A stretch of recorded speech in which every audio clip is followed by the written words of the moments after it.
پتہ چلا کہ کوئی بھی نعمت ملے تو رجوع کدھر کرنا چاہیے؟ اللہ کی طرف کرنا چاہیے، اور کوئی بھی نعمت ملے تو عبادت میں اور زیادہ بڑھ جانا چاہیے۔ کوئی بھی نعمت ملے تو اور زیادہ اللہ کی طرف رجوع ہونا چاہیے، اللہ کی یاد ہونی چاہیے، تسبیح ہونی چاہیے، ذکر ہونا چاہیے۔ اور ہمارا حال یہ ہے کہ جب کوئی پریشانی ہوتی ہے، نعمت نہیں ہوتی ہے، مشکل میں ہوتے ہیں، پھر تو رب بڑا یاد ہوتا ہے، اور جب آسانیاں آتی تو اللہ ہی کی طرف سے ہیں۔ جب کشادگی آ جاتی ہے، چاہے وہ مال کے لحاظ سے آ جائے، مکان کے لحاظ سے آ جائے، صحت کے لحاظ سے آ جائے، کوئی اور خوشی ہو، پھر خوشی میں ہم خدا کو بھول جاتے ہیں۔ غمی میں خدا کو یاد کرنا یہ تو کافروں کا شیوا، یاد رکھو۔ قرآن کہہ رہا ہے کہ جب ان کی کشتیاں دریا کے اندر ڈاواں ڈول ہوتی تو اس وقت خطرہ لگتا، بس گئے، تو پھر خدا کو یاد کرتے تھے۔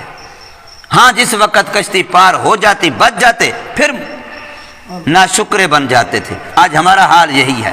کتنے مسلمان ہیں، گھر میں فوتگی ہوتی ہے، پریشانی آتی ہے، مشکل پڑ جاتی ہے، تو پھر نیندیں بھی اڑ جاتی ہیں، راتی بھی عبادت میں، تسبیح بھی ہاتھ میں آ جاتی ہے، مصلی بھی آ جاتا ہے، دیندار بھی یاد آ جاتے ہیں، ختم قرآن بھی یاد آ جاتے ہیں، آیت کریمہ بھی یاد آ جاتی ہے، فلاں فلاں پتنی کیا کچھ کرنے لگ جاتے ہیں۔ اور جس وقت وہ چند دن گزرتے ہیں، لگتا ہے ان کے گھر میں کوئی بیمار ہوا ہی نہیں تھا اور ان کے گھر میں کوئی مرا ہی نہیں تھا۔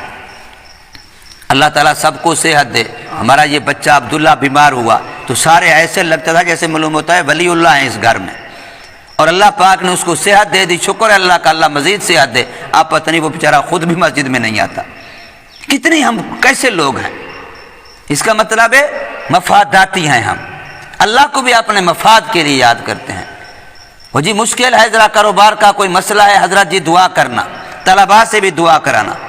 اور کبھی نہیں کہا حضرت جی اللہ کا شکر، اللہ نے کاروبار میں اتنا سے بڑا نفع دے دیا ہے، اب اللہ کا شکر کرنے کے لیے اب میں ختم پڑھا رہا ہوں، اب اللہ کا شکر کرنے کے لیے طلباء کی دعوت کرنا، مشکل میں یاد کریں گے۔ تو حضرت زکریا علیہ السلام نے فرمایا قال رب اجعل لی آیہ، اے میرے پروردگار مقرر کر دیجئے میرے لیے کوئی نشانی، کوئی نشانی میرے لیے مقرر کر دیجئے جس سے پتہ چلے کہ میری بیوی کو حمل ٹھہر گیا ہے، خوشخبری آنے والی ہے۔ قال